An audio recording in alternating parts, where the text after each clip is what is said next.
Tariah, jadi bagaimana awal mulanya sampai kemudian tertarik untuk membuat atau membangun atau mendirikan ya pendidikan bagi teman-teman penyandang disabilitas? Jadi karena sejak kecil itu Allah sudah memberikan keajaiban pada kaki saya, akhirnya kan saya mengambil jurusan pendidikan luar biasa. Begitu lulus, saya diterima jadi CPNS di 3 tempat waktu itu. Dan saya diperbantukan di SLB Kemala Bayangkari Trenggalek waktu itu. Nah, di situ saya kaget, ternyata setelah lulus banyak pengangguran karena lapangan pekerjaan itu terbatas untuk mereka. Nah, untuk anak-anak SMA yang non disabilitas saja sulit cari pekerjaan, apalagi untuk teman-teman disabilitas ini.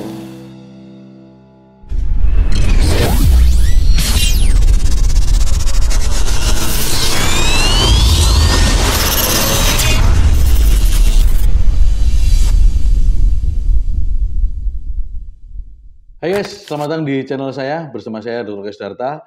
Dan kali ini kita akan membahas sosok seorang wanita yang dia ini berlatar belakang seorang PNS, kemudian dia mendirikan suatu yayasan difabel, ya.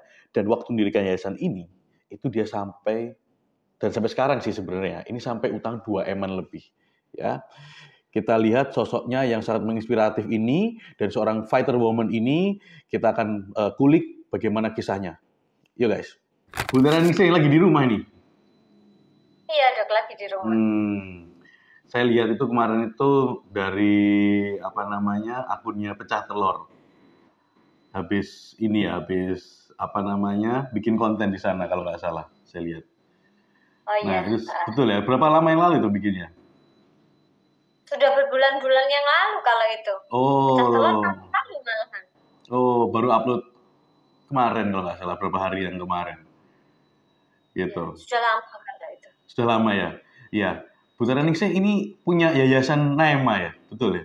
Iya. Sebenarnya yayasan Naema ini itu bergerak hanya untuk disabilitas. Itu kenapa Bu Raningsih?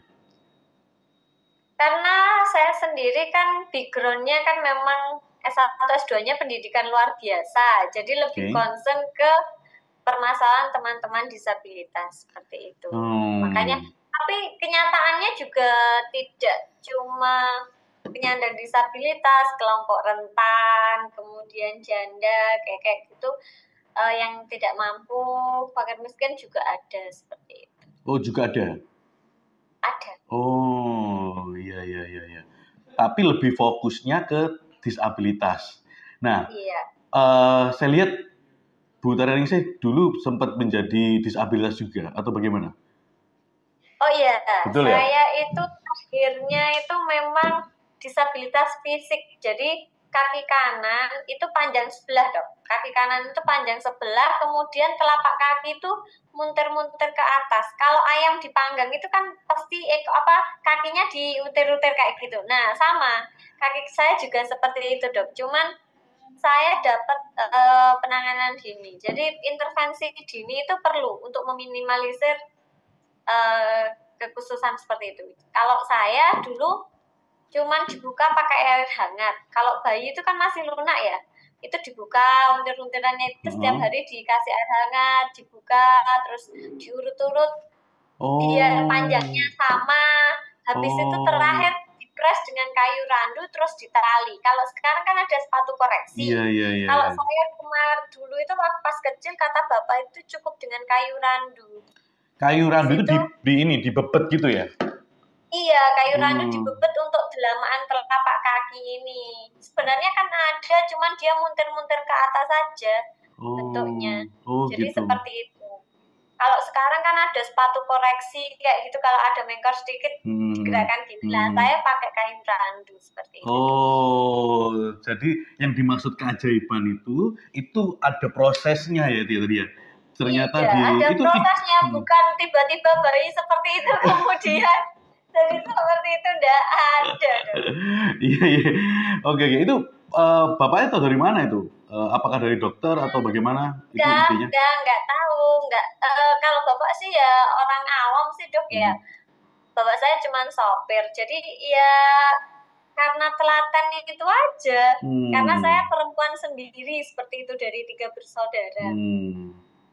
Yang pertama sebenarnya ada sih saudara perempuan nomor 1 sampai sama 4, tapi meninggal dunia pas kecil-kecil. Jadi saya kan lahir terakhir itu kelima itu perempuan sendiri dan lahirnya itu disabilitas fisik seperti itu. Oke. Itu pada saat bayi terus kemudian kerasanya kakinya sudah mulai agak lurus gitu, itu di umur berapa Bu Tarini? Mau jalan jalan. itu 1 tahun lebih tuh kaki itu sudah kembali sempurna seperti sudah. itu. Jadi pas jalan pas saya sudah bisa lama seperti itu. Oke. Jadi pasti Bu Tarini nggak inget ya pada saat kondisi tersebut ya? Nggak ingat. Itu aja yang ngasih tahu kan tetangga seperti itu. Katanya kalau kamu nggak sembuh paling yo sama kayak anak-anak di SLB seperti itu. Iya. Oke. Tapi teman-teman atau keluarga misalnya sepupu itu tahu nggak teman-teman yang di sekolah gitu Bu? Kalau misalnya Bu Tarini Kalau pernah. yang di sekolah tidak tahu. Taunya cuman saya bilang, ada sih cuman gini, sempurna sih enggak, cuman beda size dok. Jadi size kanan itu 35, size kiri 36. Oke. Kalau pakai sepatu sih nggak kelihatan, cuman kalau pakai sandal itu yang kanan pasti kekecilan. Tapi saya lihat teman-teman lain juga nggak pas-pas amat kok, kanan sama kiri pasti ada selisihnya. Betul. Iya. Jadi itu yang menjadi motivasi Bu Tarini buka yayasan Naima ini, begitu ya? Pertama jadi motivasi pemilihan jurusan dulu dong. S1 ambilnya S1-nya pendidikan luar biasa, S2-nya pendidikan luar biasa. Short course-nya baru yang sempat keluar negeri ya? Short course di Thailand itu early intervention, kalau di Aussie itu inclusive education. Wah, keren. Oke, kok bisa sampai ke luar negeri itu gimana waktu itu Bu Tarini? Apa kalau itu udah PNS atau belum pada saat itu? Australian Award Fellowship. Itu udah PNS. Beasiswa. Kalau yang Australian Award itu kan beasiswa biro kerjasama dengan Thailand. Bukan yang Thailand. QUT, Queensland University of Technology. Gitu. Australia. Iya. Terus kemudian sekarang ini di Yayasan Naima ini itu ada berapa kalau misalnya penyandang disabilitasnya yang tergabung di Kalau di dalam dan di luar panti itu ada 287. Kan ada binaan 287. Ya, ada binaan di dalam dan di luar panti seperti itu. Tapi 287 itu disabilitas semua, Bu? Disabilitas semua. Di Trenggalek itu ada 6.000 disabilitas. 6.000 orang ya? Banyak ya? Iya. Iya. 6.000 disabilitas mulai usia kecil sampai dewasa itu ada banyak. Oke. Terus kegiatannya apa Bu yang disupport oleh Naima ini? Kalau sebenarnya dulu sebelum COVID, sebelum terapisnya ini kan dulu kita ada early intervention. Jadi intervensi dini di mana ada terapi bicara, okupasi, psikolog, dokter kayak gitu kan. Cuman itu untuk mengintervensi dini. Setidaknya kita itu perlu meminimalisir kekhususan mereka. Jadi kalau penanganannya sejak dini itu bisa siap pas usia sekolah seperti itu kan. Nah, dulunya seperti itu. Terus pas COVID kemarin itu kita kan pembatasan, terus tapi saya ada yang keterima CPNS kayak gitu, P3K itu ini belum cari. Susah kan dok cari terapi yang benar-benar terapis yang STROT, STRTW kayak gitu kan memang susah kayak gitu. Dulunya ada mulai dari terapis, terus kemudian pendidikan karena memang saya background-nya pendidikan itu, terus kemudian pemberdayaan. Habis itu ada pasca sekolah itu ada pemberdayaan juga. Kita mengadvokasi mereka juga kalau pemberdayaan karena disabilitas itu tidak cukup dok dikasih kayak modal pelatihan modal itu tidak cukup. Gitu ya? Mereka itu gini dok. Jadi mungkin orang awam itu nggak tahu kata pelatihan online kayak gitu kan, nggak ngerti. Jadi kayak mereka misal bikin WhatsApp bisnis atau online di Instagram, Facebook itu nggak bisa. Pertemanan mereka itu hanya sesama disabilitas dok. Jadi katanya online seharian ya yang teman-temannya yang cuma lihat ya teman-temannya saja, di Facebook ya teman-temannya, yang beli nggak ada kayak gitu. Jadi Makanya kemarin itu saya pikirkan, oh mereka nggak cukup, kayak gitu tuh nggak cukup. Kalau nggak didampingi, misal kalau yang itu barang, kalau yang jasa dok, dia buka setelah pelatihan terus buka jasa kayak gitu. Orang kan mikir ini nanti tambah rusak nggak sih? Yakin nggak sih? Ini kan juga butuh mau diadvokasi. Jadi kepercayaan masyarakat itu juga perlu dan wajar gini. Kalau misal menjahit ini yang menjahit itu kalau jam terbang kurang tinggi kadang itu loh dok, suruh kanan itu salah kiri, kiri salah kanan, itu pernah mengganti kain. Kemudian ini jam belum rapi kayak gini. Nah, semakin nggak ada yang ngasih kesempatan, mereka kan jam terbangnya nggak tinggi kayak gitu. Ini kan proses kayak gitu. Nah, kalau orang bilang makanya itu loh perlu advokasi. Jadi kalau di luar negeri mereka itu diadvokasi, didampingi sampai benar-benar bisa mandiri, ada kepercayaan baru dilepas kayak gitu.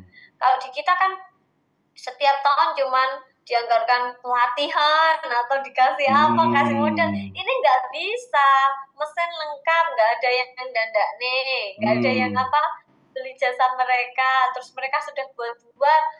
Kadang orang itu kalau makanan juga ini bersih apa enggak, ini kan orang nggak yakin juga, jadi kompleks lah kayak gitu tuh kompleks. Terus mikirnya kapan kayak gitu mereka mau merdeka ekonominya itu kapan kalau kita nggak mengadvokasi. Jadi kadang itu saya bikinkan video, kalau bikin masakan itu saya bikinkan video yang tangan harus pakai plastik kayak gitu untuk meyakinkan konsumen juga kan, tempatnya edukasinya kayak gitu.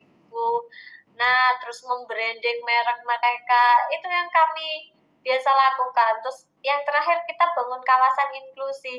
Kawasan inklusi itu yang ini membuat mereka itu hidup berdampingan sama masyarakat. Selama ini kan cuma disabilitas ngumpul sama disabilitas kayak gitu. Kalau di kawasan inklusi ini sampai jalur ke rumah penduduk sudah tak kasih akses, nggak hanya di trotoar. Di luar negeri pun cuma di trotoar, lah ini di kampung, di rumah-rumah penduduk aja sudah tak kasih akses. Cuman kita di Indonesia belum ada sih, tapi mahal. Kayak kursi roda yang elektrik itu loh.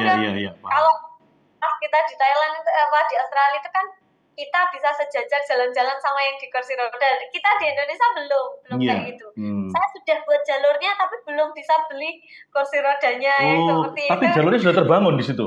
Sudah, jalurnya sudah terbangun. Saya bangun di satu kampung itu sama rumah-rumah penduduk. Tapi saya belum mampu beli itu kursi roda elektriknya. Jadi mau jadiin pilot project setidaknya itu ke depannya tolonglah buat seperti ini. Terus di situ ada kayak musola kayak gitu kan, ini beribadah bersama, mereka diundang selamatan ke penduduk, hajatan juga kayak kawana. Terbentuk seperti itu secara alami kayak gitu di kawasan inklusi. Bukan program pemerintah yang up to date enggak, tapi ini bottom up dan alami seperti itu.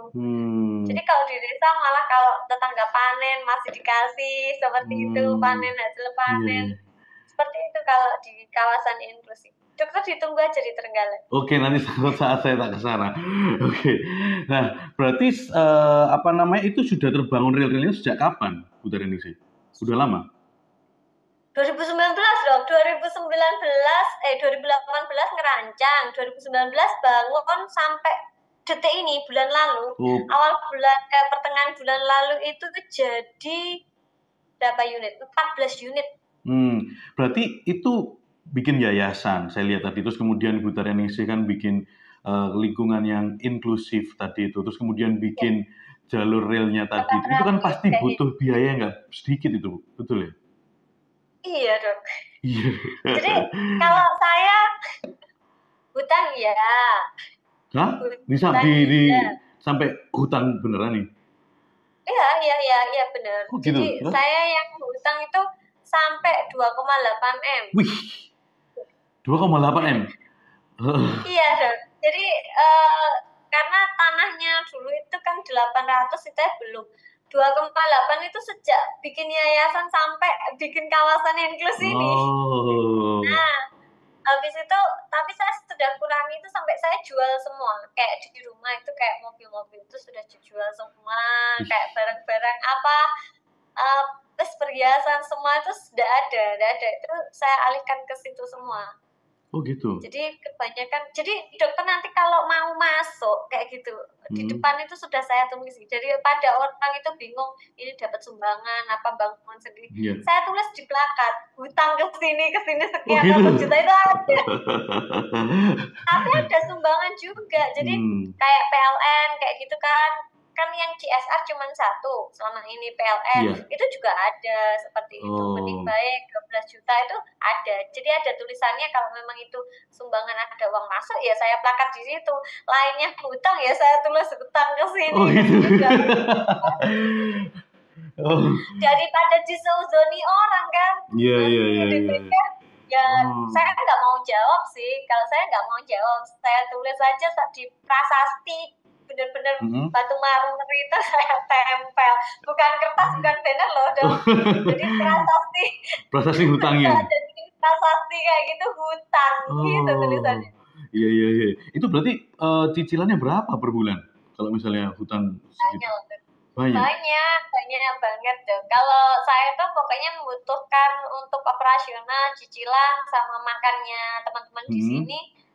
Itu 50-an lah per bulan. 50-an per bulan? Harus ada 50 juta per bulan. Terus kemudian pendapatan dari mana, Bu?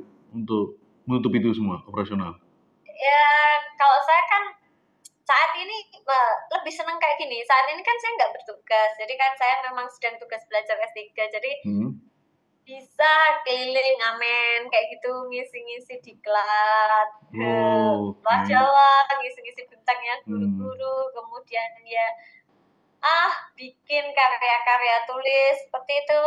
Jadi terus kita juga buka usaha kan, di sini ada CV kan dok. Jadi nggak ada yayasan, tapi CV kan, cuman CV-nya kan saya namakan tetap CV Naima, tapi direkturnya saya namakan Mbak Ipar karena saya kan ASN. Jadi ikut tender pemerintah kan nggak bisa. Jadi saya namakan CV Naimanya dipegang Kakak Ipar. Jadi kita ikut ada tender catering, konveksi, percetakan kayak gitu-gitu. Itu CV-nya juga yang mengerjakan produksi dan sebagainya? Teman-teman disabilitas. Disabilitas juga semua? Biasanya tender apa aja yang pernah dilakukan di CV Naima itu? Apanya? Tender-tendernya? Itu yang sering itu konveksi, terus catering, batik kayak gitu. Percetakan juga pernah kayak gitu. Itu hampir tiap bulan pasti ada ininya, tendernya itu? Iya, insya Allah setiap bulan pasti ada. Iya. Yang paling besar kemarin akhir tahun itu dari provinsi, Dinas Sosial Provinsi Jawa Timur itu 200-an juta lah dok. Iya. Berarti tender itu marmin sama batik. Ya, gitu. Iya. Berarti untuk pemerintah Trenggalek sendiri itu apakah tidak ada sumbangannya atau perhatiannya gitu ke yayasan? Pemerintah Trenggalek ada saya plakat. Jadi ada plakatnya juga, nyumbang juga. Dikasih pinjaman ASN sekabupaten Trenggalek itu 350 juta. Jadi kita nyicil dikasih pinjaman 2.500.000 tiap bulan 12 tahun. 12 tahun. Iya, itu yang cuma 350 juta lah. Bangun rumahnya itu banyak itu. Rumah 20, terus ada pendopo, ada musola, ada kantor, ada semua. Kan ini enggak cukup uang cuma 2 miliar kan kayak gitu. Iya, jadi kan ya yang itu 350 itu sudah dipinjemi ASN sekabupaten Trenggalek itu ngumpulin uang. Terus itu ditaruh bank BPR Jualita terus dipinjamkan melalui BPR tersebut. 350 juta itu. Mungkin ada pesan nggak buat teman-teman yang ini, yang mungkin sekarang itu baru terdeteksi ada kanker, tipsnya bagaimana untuk melewati ini semua? Mungkin ada, silakan gitu. Ya pesan pasti ada ya. Ya. Buat teman-teman yang sekarang lagi terapi atau yang sedang pengobatan, ya jangan putus asa gitu. Apapun yang kita alami dalam hidup itu kan nggak semua itu enak. Jadi hidup itu seperti roda, ada saatnya kita di bawah, ada saatnya kita di atas. Tapi kita harus kuat menghadapi itu dan kita yakin bahwa ini akan segera berakhir. Jadi lewatin aja dengan apapun yang kita alami di dalam hidup, diterima saja. Nanti suatu saat kan kita pasti akan ada kebahagiaan yang terus berlanjut. Masa roda di bawah terus kan? Kan pasti kan Seandainya Ya, ya. memang kita tidak bisa survive, at least kita menjalani hari-hari kita itu dengan perasaan positif. Jadi jangan putus asa, tetap semangat, positive thinking, Ya. dan kalau kita jadi orang baik, segala sesuatu baik Pasti yang akan akan kembali datang ke kita. kepada kita.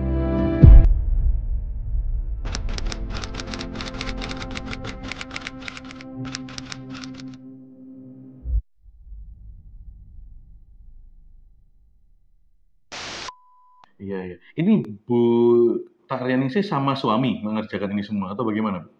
Oh enggak, saya single parent dong. Oh, single parent. Single factor itu. Single fighter luar biasa, ini benar-benar single fighter beneran nih. Oke, sorry saya sebelumnya nggak tahu. Terus kemudian boleh tahu nggak ini kenapa kok sampai single fighter? Apakah suaminya tidak mendukung iya. atau bagaimana? Saya menikah itu cuman berapa bulan ya dok? Hah, 1 bulan? tahun pokoknya.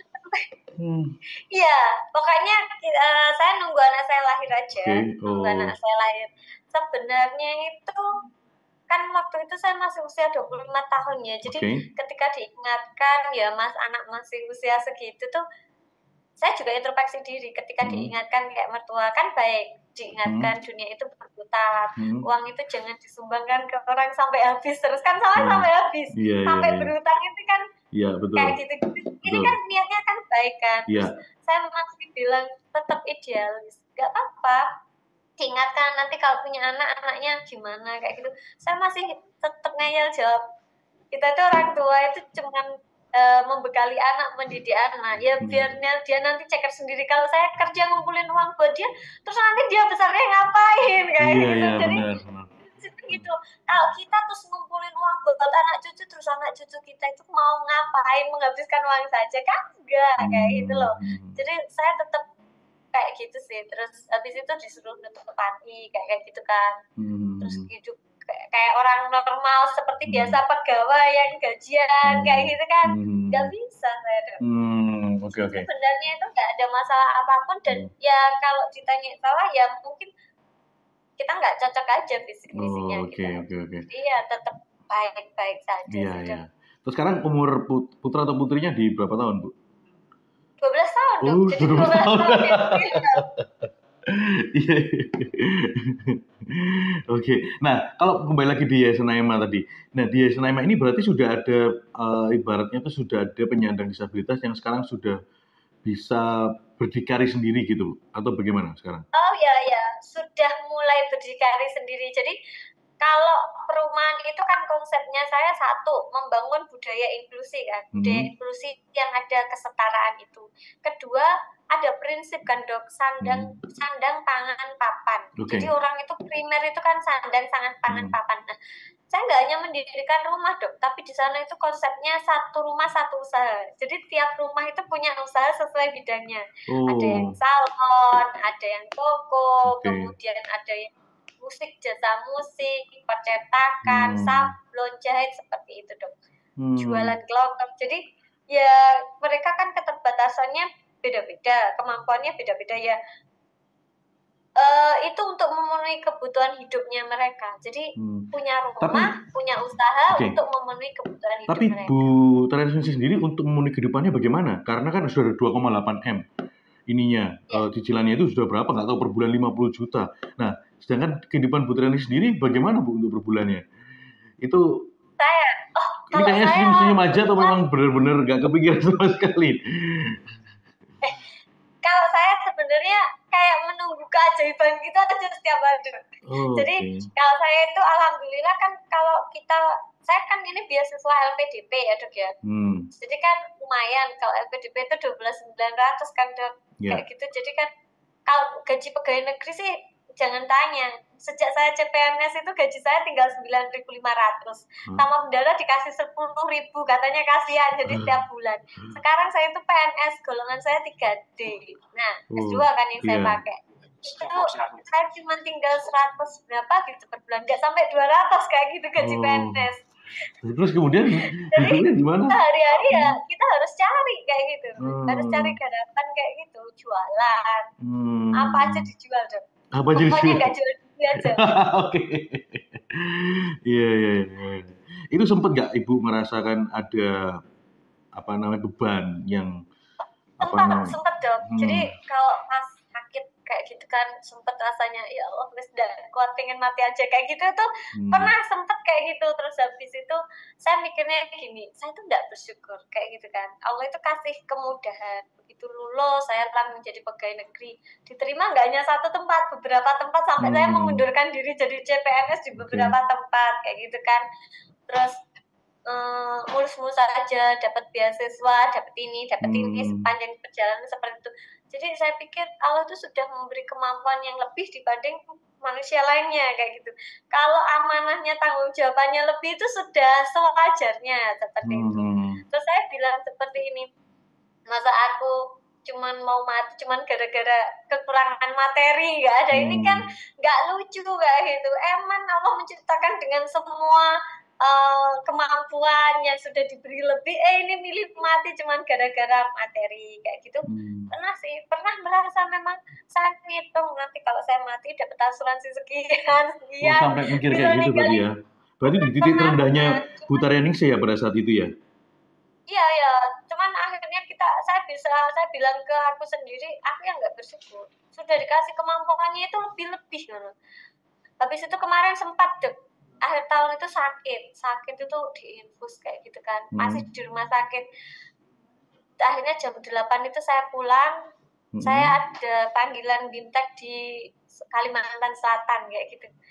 Jadi ya nangis, masa aku sakit terus harus ngisi, tapi kan aku sudah menghabiskan waktu untuk sakit, kan nggak bisa kerja kayak gitu kan. Terus lumayan kan kalau di sana sampai sama pesawat itu 8 jutaan lebih kan ngisi sama tiket kayak gitu kan. Jadi ya udah, ya saya harus berangkat. Terus saya bilang gini, lumayan sakit berangkat kan?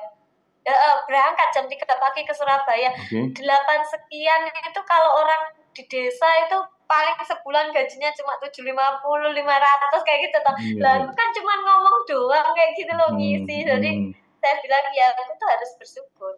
Ngomongnya itu lo nggak modal, kerjanya nggak modal, cuman ngomong kayak gitu.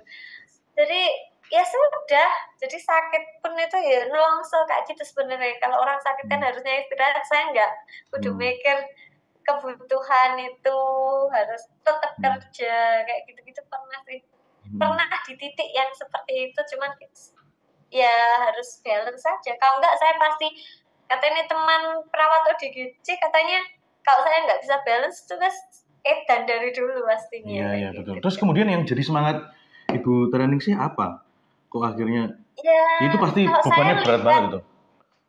Iya, cuman lihat anak-anak kayak gitu, lihat teman-teman disabilitas itu memang beda kok dok. Sebenarnya itu bukan saya yang membantu mereka dok, tapi mereka yang membantu saya. Coba kalau nggak ada mereka, saya paling bingung cari uang itu untuk apa kayak gitu kan. Nggak sesemangat ini.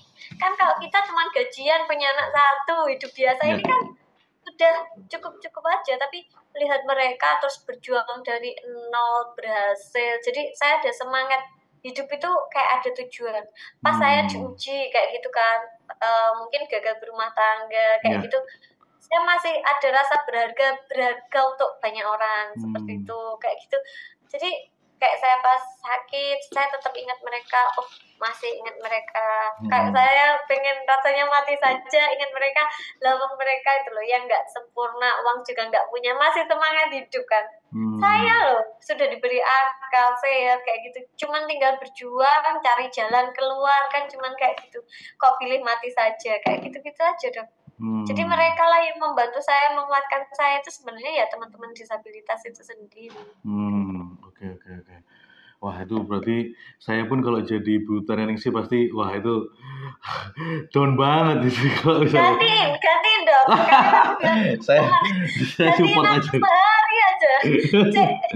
Biar saya itu istirahat gitu loh dong. Saya support aja. Terus kemudian nanti harapan kedepannya dari membantu teman-teman disabilitas ini sebenarnya nanti kedepannya itu pinginnya orang disabilitas itu pinginnya seperti apa sih Bu harapannya? Dengan ada perubahan sampai Ibu ini merelakan hartanya, merelakan mungkin hari-harinya juga, kesehatannya sakit-sakit pergi loh. Itu harapannya sebenarnya apa yang bisa mungkin ya bisa merubah teman-teman disabilitas? Jadi saya ingin teman-teman disabilitas itu benar-benar setara dengan kita loh, Dok. Jadi mereka itu bisa melakukan hidup bermasyarakat, bertetangga. Itu ya seperti kita pada umumnya. Sebenarnya inklusi itu kan kayak gini, ada keterbatasan, cuman perbedaan cara pandang. Jadi gini, kalau mereka yang nggak punya kaki, nggak bisa berdiri kayak gitu kan bisa disesuaikan kan alat apa, mungkin stop kontak di bawah, dapur di bawah. Kalau di kawasan itu gitu, jadi dapurnya stop kontak di bawah, kerannya juga setinggi mereka. Kan mereka tidak ada keterbatasan. Kalau sudah disesuaikan sebenarnya kan mereka juga bisa-bisa saja. Jalurnya ada kayak gitu loh. Jadi setara aja, yang disesuaikan itu sarplasnya, support sistemnya saja, semuanya itu pemerintah harus memikirkan itu, masyarakat juga seperti itu. Jadi masyarakat juga harus mendukung mereka, ngasih kesempatan ya diberilah. Kalau memang kita kasih tahu, itu kan asin, jangan seperti ini. Ini kan juga support system kayak gitu loh, Dok. Jadi pengennya mereka itu benar-benar sejahtera, merdeka ekonomi, bukan karena kasihan loh, Dok. Kasihan itu sekali sudah habis itu selesai kayak gitu.